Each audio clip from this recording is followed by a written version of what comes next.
Si tu entends ces paroles, mon frère et ma soeur, si tout ce que Jésus a annoncé est là devant tes yeux, pourquoi veux-tu continuer dans le péché? Tu dis que tu es chrétien. Quel genre de chrétien es-tu? Tu sauras le mari des gens? Tu viens à l'église? Qu'est-ce que ça va faire? Qu'est-ce que ça peut te donner? Il y a des personnes, là on a souvent des offrandes. On a souvent des offrandes. Offrandes de cartes, offrandes de ceci.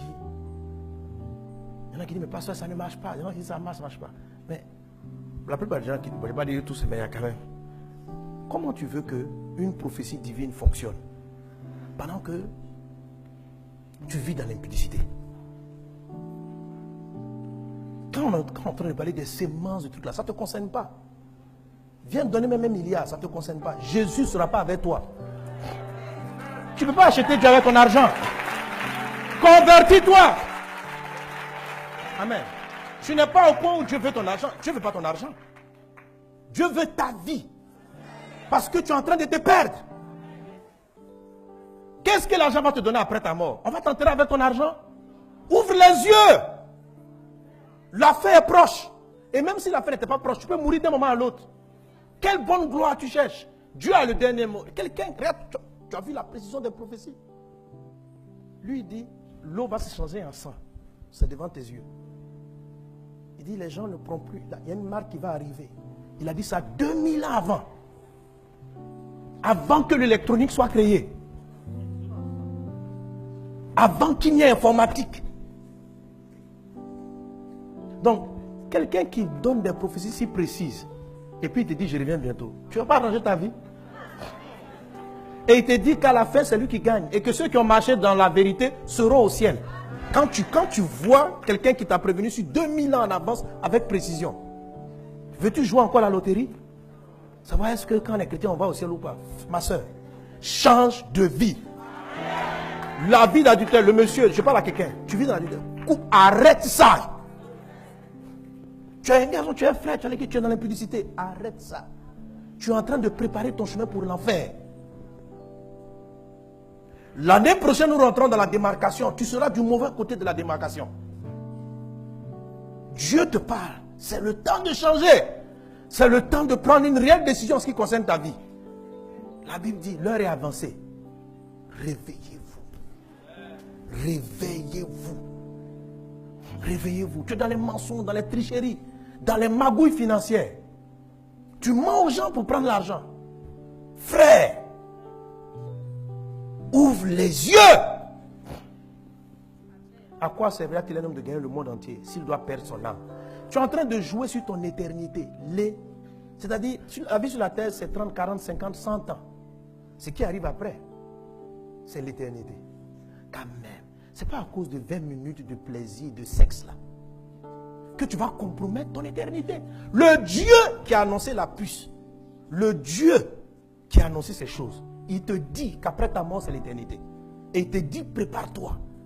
Pourquoi pour un simple plaisir et 10 000 francs et une petite voiture? Pourquoi vas-tu vendre ton âme? Je ne peux pas le laisser. Je l'aime trop.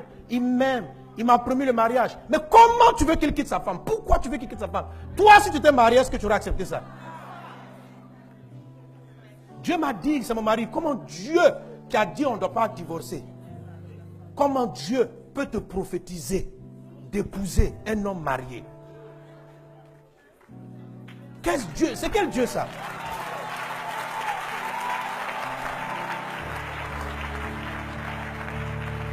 C'est le diable qui te parle.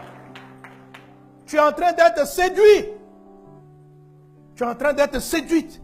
Satan te séduit. Et je parlerai de ces choses-là. Les armes de séduction que Satan utilise en ce moment-là pour préparer l'église et préparer les gens à être faibles. Quand on va obliger tout le monde, tous ceux qui sont entrés dans cette compromission seront balayés. C'est pourquoi maintenant, aujourd'hui, convertis-toi réellement. convertis-toi réellement. Ne fuis pas l'église. Le pasteur, il dit la vérité. Hein. Moi, je ne peux pas venir parce que je peux pas. Viens. Où tu t'en vas? Où tu t'en vas?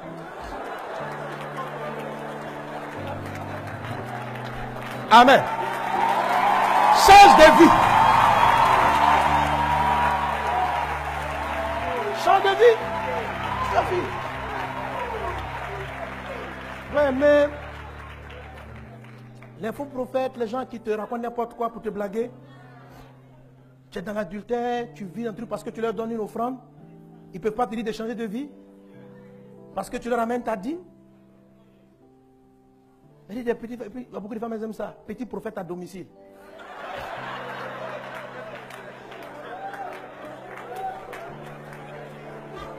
Mon pasteur n'a pas le temps. Mon pasteur n'a pas le temps. Là, le gars, il vient, il te flatte seulement. Je vois. Ta grand-mère, ta belle-mère veut te tuer. Ils ont, eux, dans leur prophétie, la majorité de leur prophétie, c'est annoncé une mort, quelqu'un veut te tuer. C'est une âme du diable. Semer la peur, t'effrayer, et puis te dire quelle est la solution à ton problème. Juste ouvre les yeux. Ça va t'effrayer. J'ai vu, à ton bureau. Tout ce qu'ils voient, c'est la mort. Ta mort, ta vie est en danger. Ta vie, on va te tuer. Ton oncle, ton collègue, ton ceci, ton cela. Dieu m'a dit, Dieu m'a dit. Bon, qu'est-ce qu'on doit faire? Une offrande sacrificielle? Mais c'est des charlatans. C'est la manipulation. Ce n'est pas l'évangile. Comment tu veux que Dieu te bénisse pendant que toi-même tu es un tricheur? Tu mens. Tu veux quoi? Tu veux quel genre de prophétie? Tu vas avoir ce que tu veux entendre? Quel prophète tu veux que Dieu t'envoie? Sa Bible, la Bible.